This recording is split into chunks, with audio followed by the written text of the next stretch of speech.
বনানীর Raintree হোটেলে ছাত্রী ধর্ষণের ঘটনার পর এ মামলার প্রধান আসামি সাফাত আহমেদের বাবা আপন জুয়েলার্সের মালিক দিলদার আহমেদের স্বর্ণ চোরাচালানের বিষয়টিও আলোচিত হয়।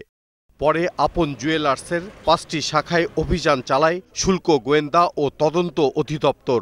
বৈধ কাগজপত্র দেখাতে না পারায় জব্দ করা হয় ১৫ মণ স্বর্ণ ও ৪২৯ গ্রাম হীরা। এ অবস্থায় আপন জুয়েলার্সে বুকিং দেয়া ব্যক্তিরা বিপাকে পড়েছেন। এরকম গ্রাহকের সংখ্যা ৩৮৯ জন। টোটাল গোল্ডের সংখ্যা হচ্ছে প্রায় ২৯ কেজি। এই বিষয়টাকে যথাযথ আমলে নিয়েছে শুল্ক গোয়েন্দার পক্ষ থেকে মধ্যস্থতা করার জন্য ৩ সদস্য বিশিষ্ট একটা কমিটি গঠন করে দিয়েছে। আপন জুয়েলার্সের মতো আর কোনো অলংকার ব্যবসা প্রতিষ্ঠানের বিরুদ্ধে চোরাচালানের অভিযোগ আছে কিনা এমন প্রশ্নেরও জবাব দেন তিনি। আপন জুয়েলার্সে যে তথ্যটা আমরা পাচ্ছি, এটি যদি আমরা অন্য প্রতিষ্ঠানেও পাই, প্রচলিত আইন অনুযায়ী ব্যবস্থা গ্রহণ করব।